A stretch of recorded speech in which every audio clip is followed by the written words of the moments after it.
Et on va parler déménagement parce que c'est la saison des déménagements là, qui s'ouvre au mois de mai. Chaque année, près de 3 millions de personnes changent d'habitat et ça a un coût et pas des moindres. Les tarifs des déménageurs varient du simple au triple pour un même volume. Alors pour quelles raisons les tarifs sont-ils aussi différents? Quelles sont les différences entre les déménagements dits low cost aujourd'hui sur Internet et les déménagements plus traditionnels? On va voir ça avec Margot Bourdin et Johan Faure. Faut que ça déménage. Faut que ça déménage. Anne-Cécile installe aujourd'hui sa société dans de nouveaux locaux. Son déménagement comprend une 50aine de cartons et des étagères. Pour l'aider, elle a fait appel à une plateforme en ligne qui met en relation des transporteurs professionnels et des particuliers. Pour elle, c'est un gain de temps et d'argent. J'ai appelé le matin même pour une intervention, un déménagement l'après-midi. Et j'ai trouvé cette souplesse vraiment extra. En plus, en termes de qualité, rapport qualité-prix, je pouvais voir sur le site internet exactement combien ça allait me coûter. Par rapport à un déménagement classique, les prix étaient hyper abordables et très intéressants. Pour ce déménagement, Anne-Cécile paye 200 €, ce qui comprend la location de la camionnette et l'aide de 2 déménageurs professionnels. D'ailleurs, la plateforme l'assure, le déménagement d'Anne-Cécile coûte 2 fois moins cher qu'une prestation traditionnelle. Sur Internet, il existe aujourd'hui des dizaines d'offres comme celle-ci. Toutes ont chamboulé le secteur du déménagement. C'est ce qu'a constaté cette journaliste qui a enquêté sur le sujet.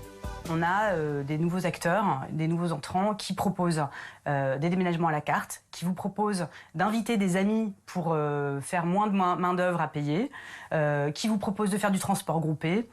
Il y a tout un tas de choses qui sont à géométrie variable et qui font considérablement baisser le prix du déménagement. Dans son enquête, cette journaliste a fait appel à 3 enquêteurs mystères pour tester les différentes offres du marché en montant 3 scénarios. Scénario 1, un couple avec un enfant déménage 39 mètres cubes de la région de Valence à la région lyonnaise. Scénario 2, un couple sans enfant déménage 1 mètre cube en région parisienne. Scénario 3, une famille avec 2 enfants déménage 40 mètres cubes de la région parisienne à la région bordelaise. Résultat, dans les 3 cas, les devis varient du simple au double entre les formules proposées par les déménageurs low cost et les plus traditionnels. Ce qu'on apprend, c'est qu'il y a une très grande disparité des prix entre tous ces acteurs-là. Ça va du simple au double, à peu près de 60 € le mètre cube à 130 €. Ce qui fait que pour une des familles qui a fait faire des devis, elles ont eu des réponses de 2 000 à 5 000 € pour déménager 40 mètres cubes à peu près de Paris à Bordeaux. Mais alors, ces différences de prix se justifient-elles toujours ?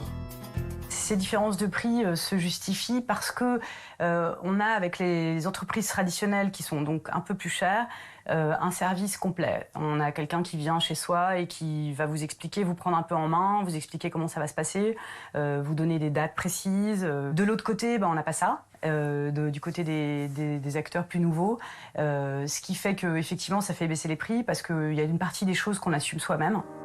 Par exemple, sur les plateformes low cost, le client réalise tout seul une estimation en ligne de ce qu'il doit déménager. Et ces nouveaux acteurs optimisent également au maximum leur offre. Chez nous, on n'a pas de véhicule et de salariés transporteurs en propre. C'est-à-dire qu'on n'a pas de déperdition financière quand un véhicule ne tourne pas ou quand un salarié n'a pas de travail pour effectuer une mission de transport ou de déménagement. En revanche, sur une longue distance ou lorsque le déménagement est important, les acteurs traditionnels restent dans la majorité des cas les plus compétitifs. Si leurs offres sont plus chères, ils garantissent aussi aux consommateurs un tarif sans mauvaise surprise. On va s'engager sur notre prestation auprès du client et on va le faire d'abord en allant visiter notre client, visiter sa maison, son lieu et estimer par un œil professionnel le volume qu'il y aura déménagé, ainsi que le matériel nécessaire, par exemple, est-ce qu'il y aura besoin d'un monte-meuble, le nombre de cartons, et c'est le déménageur qui va prendre cette responsabilité. Attention donc aux formules qui vous proposent d'évaluer seul ce que vous devez déménager, car si cette estimation a été mal réalisée, vous aurez un surcoût qui alourdira votre facture. Enfin, réalisez toujours différents devis pour comparer les offres. Et pour aller plus loin, on accueille Benjamin Dourier. Bonjour Benjamin, Bonjour. rédacteur en chef adjoint de 60 millions de consommateurs, notre partenaire sur cette question conso. On a l'impression qu'il y a clairement là une lutte entre les acteurs du web et les acteurs traditionnels qui sont peut-être un tout petit peu plus chers. Vous, si vous deviez déménager, vous choisiriez qui ? C'est une question difficile. C'est vrai que la question, il faut l'évaluer en fonction de son besoin, du volume d'affaires à déménager. On disait par exemple dans le sujet que pour les grandes distances, les acteurs traditionnels étaient là quand même un peu incontournables. Alors oui, il y a la distance, mais il y a aussi le volume d'affaires à déménager. Et c'est vrai que quand on commence à avoir des meubles un peu fragiles, les gens qui ont un piano, bien entendu, font un déménageur spécialisé. Quand on a des meubles un peu fragiles, bien entendu qu'on peut être rassuré par un déménageur traditionnel qui va venir, qui va se déplacer pour estimer le volume des affaires à déménager. Et c'est vrai que quand on est un petit peu installé avec pas mal d'affaires, je comprends que ça puisse rassurer de se tourner vers un acteur traditionnel sinon, qui va se déplacer. On n'a rien d'extrêmement fragile à la maison, si on n'a pas joueur de piano, vous dites pas de problème avec les acteurs d'Internet, il n'y a pas de problème d'assurance par exemple ? Alors, bien entendu qu'il faut regarder avec précision à quoi on s'engage, notamment avec ces nouveaux acteurs. Il faut regarder avec précision qu'est-ce qui va être inclus dans la prestation. C'est vrai qu'on a un certain nombre de prestataires qui vont vous demander de participer. Donc, bien entendu, c'est beaucoup moins cher. Mais si on vous demande, vous, de porter les cartons, il faut le savoir. Il faut savoir ça. Autant louer une camionnette. Même d'apporter les cartons. C'est écrit. Bien sûr. Voilà. Et dans une certaine mesure, ça permet aussi de solvabiliser, de rendre visibles des prestations qui parfois n'intéressent pas les déménageurs installés. Quand c'est un petit déménagement avec simplement quelques cartons, c'est sûr que le déménageur qui a pignon sur rue, qui est là depuis 30 ans, ça va pas il ne va pas être intéressé. Donc dans ces nouveaux acteurs, il y a aussi cet intérêt-là de permettre de satisfaire à des besoins.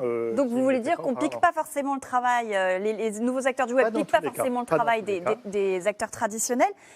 Est-ce que néanmoins, ils dévalorisent un petit peu la qualité même des déménagements ? C'est ce qu'on peut, on peut toujours se poser la question. Dans l'étude qu'on a faite là, avec les clients mystères qui ont contacté des déménageurs, il y a dans un cas où on nous a dit le déménageur, il va venir en kangou. Donc c'est vrai que ça paraît un peu surprenant. Effectivement, la kangou. Mais il va rabattre les sièges, vous inquiétez pas.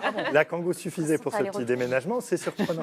Mais en même temps, ça permet de satisfaire un besoin. Que c'était un tout petit déménagement. Effectivement, oui, je ne pense pas qu'une enseigne qui a pignon sur rue se sera déplacée. Parce qu'après, il y a le statut des déménageurs. Alors, pour transporter des affaires qui ne vous appartiennent pas, il faut être inscrit. Effectivement, il y a un registre des transporteurs, des déménageurs, et il faut bien entendu que les professionnels soient inscrits sur ce registre, même si c'est un tout petit déménagement. Sinon, ils n'ont pas le droit de transporter vos affaires. Gérard, je te sens méfiant. Non, c'est pas que je suis méfiant, mais il y a chez les déménageurs classiques, de toute façon, des prestations. Par exemple, quelqu'un comme moi qui a dépassé l'âge moyen des Français et l'âge de porter les cartons et qui est en plus maladroit, qui le ferait tomber même si j'avais 20 ans de moins. Et qui vit dans un château ? Non, pas dans un château, mais il y a des déménageurs qui proposent de décrocher une lustre, de les raccrocher ailleurs, d'enlever le tableau, de les raccrocher. Un service clé en main, c'est extraordinaire, il n'y a rien à faire à part regarder.